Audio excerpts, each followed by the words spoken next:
اصل بات یہ ہے جن باتوں نے میرے خیال سے خان صاحب کو پریشان کر کے اس طرح کی باتیں کرنے پر مجبور کیا ہے وہ یہ کہ فورن فنڈنگ کے حوالے سے اب معاملہ جو ہے وہ کسی اور سمت میں چلا گیا ہے. خیال یہ تھا کہ عدالتوں میں ہونے والی گفتگو کے بعد یہ معاملہ بیٹھ جائے گا. میرا نہیں خیال کہ خان صاحب اور ان کے ساتھی یہ اینٹیسپیٹ کر رہے تھے کہ یہ حکومت ہمارے گلے کو آئے گی. آج جو پروگرس ہوئی ہے کتنی الارمنگ ہے؟ بہت، نہ صرف یہ کہ بہت الارمنگ ہے بلکہ یہ this is ice of the tip of the iceberg. ابھی اور ہوں گی گرفتاریاں.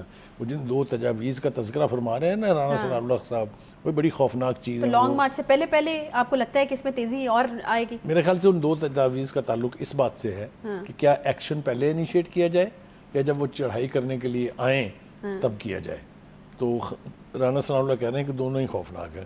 لگ پتہ جائے گا دونوں میں سے کوئی. مجھے لگتا ہے فیصلہ ہو گیا ہے کہ پہلے ہی ایکشن جو ہے وہ شروع کر دیا جائے. آج کا دن دیکھیے میں آپ کو یہ بات بڑے وثوق سے کہہ رہا ہوں کہ حکومت چاہے شہباز شریف کی ہو، چاہے عمران خان صاحب کی ہو، چاہے کوئی بھی حکومت ہو کتنی ہی ان پاپولر کیوں نہ ہو، اسلام آباد پر چڑھائی اور قبضے کی اجازت کوئی نہیں دے گا، کسی کو نہیں دینی چاہیے، نہ کسی کو ایسی خواہش کرنی چاہیے. اگر یہ چڑھائی کا بخار جو وہ چڑھا رہے ہیں تھوڑا سا مجھے شیکی لگے خان صاحب، جب آپ لوگوں سے حلف لینے پر آ جاتے ہیں نا ہٹلر کی طرح سے، تو اس کا مطلب یہ ہے کہ کہیں نہ کہیں آپ کو ڈر ہے کہ شاید لوگ نہیں آئیں گے. ناک بات نہیں ہے کہ جو خان صاحب ہیں وہ لوگوں کے دماغ میں یہ بات ڈالنے کی کوشش کر رہے ہیں کہ یہ جہاد ہے اور لوگ اس کو جہاد سمجھ کر ان کے ساتھ چلیں اور ان کے فالوورز کا تو آپ میرے خیال سے اس پر بھی ہمیں بات آج کر ہی لینی چاہیے. پہلی بات تو یہ ہے کہ جس اسلام کا وہ دعویٰ کرتے ہیں اور جس ریاست مدینہ کی وہ بات کرتے ہیں ان کو یہ پتہ ہونا چاہیے کہ جہاد کا اعلان کرنے کا اختیار کسی انڈیویجول کے پاس نہیں ہے اسلام میں. میں وثوق سے کہہ رہا ہوں، بہت جاہل آدمی ہوں میں، اسلامی حوالے سے میرا نالج بہت محدود ہے، لیکن یہ مجھے پتہ ہے کہ اسلام صرف اسٹیٹ کو یہ اجازت دیتا ہے کہ وہ جہاد کا اعلان کرے. یہ انتہائی غیر اسلامی حرکت ہے ان کی جب یہ فرماتے ہیں کہ یہ جہاد ہے. یہ بالکل جہاد نہیں ہے، یہ حصول اقتدار کی خواہش اور اس خواہش کو عملی جامہ پہنانے کے لیے کچھ بھی کر گزرنے کی جو ہے وہ حرکت ہے. اس کو کسی صورت جہاد قرار نہیں دیا جا سکتا. اور میں آپ کو ایمانداری سے ایک بات بتاؤں کہ یہ ایلیمنٹ جو میں نے آپ کو بیان کیا ہے ابھی، یہ لوگوں کے ذہن میں بھی ہے. ہر مسلمان جانتا ہے یہ کہ یہ جہاد صرف اسلامک اسٹیٹ کا ہیڈ جو ہے وہی صرف اعلان کر سکتا ہے، اس کا انڈیویجول کے یہ کرنے کی باتیں نہیں ہیں. تو یہ جہاد والا سلسلہ بھی ان کا جو ہے وہ بھی جلدی سامنے آ جائے گا. اور دوسری بات یہ ہے کہ میں اس پروگرام میں ان نوجوانوں سے ضرور خطاب تو خیر میں نہیں کرنا چاہتا، لیکن میں عرض داشت پیش کرنا چاہتا ہوں. خان صاحب سے متاثر لگتے ہیں کہ ہاں ظاہر ہے کہ خدا را آپ بات کو ضرور سمجھیں. کیپٹل پر چڑھائی کا نہ کوئی جواز ہوتا ہے اور نہ ہی یہ حرکت کسی صورت جمہوری ہے، اس لیے اس سے اجتناب کریں تو زیادہ بہتر ہے. کیونکہ خان صاحب نے پچھلی دفعہ بھی لوگوں کو ٹیئر گیس کھلوائی اور لاٹھیاں چلوائی تھی، اور اب تو اللہ کے فضل و کرم سے یہ رانا ثناء اللہ بڑی خوفناک چیز کا نام ہے. اب کہ انہوں نے کہا کہ ہم نے لانگ مارچ اسلام آباد پہنچ جائے گا، خان صاحب کی بھول ہے. اس کا مطلب ہے کہ یہ انیشل کچھ ڈیسیجنز تو ہو چکے ہیں کہ اسلام آباد تک پہنچنے نہیں دیں. نہیں، میں اس کو اور تفصیل سے بتاتا ہوں نا. ایک تو یہ فیصلہ ہو گیا ہے کہ ریڈ زون کو پروٹیکٹ کرے گی پاکستان آرمی. اچھا، ہینڈ اوور یہ already decided and army is told.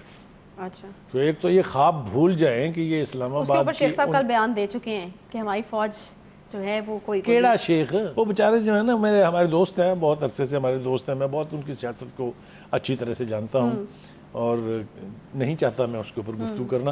لیکن یہ کہ وہ ہیں کہاں؟ وہ تو پچھلے لانگ مارچ میں نظر نہیں آئے تھے جو اتنے بڑے نعرے کر رہے تھے، جلا دو، گھرا دو، پتہ نہیں کیا کیا کہہ رہے تھے. وہ دیکھنے کو نہیں ملے تھے وہ نا. میں بتا رہا ہوں آپ کو نا، لال حویلی سے نہیں نکلے وہ، باقی تو چھوڑ دیں آپ. اور ان کا اب بھی حال یہی ہے، جیسا میں نے کل بھی کہا تھا پروگرام میں، آج پھر کہہ رہا ہوں، ان کو اب پی ٹی آئی میں بھی کوئی نہیں پوچھتا. اچھا، ہاں وہ سمجھیں وہ قصہ پارینہ ہے.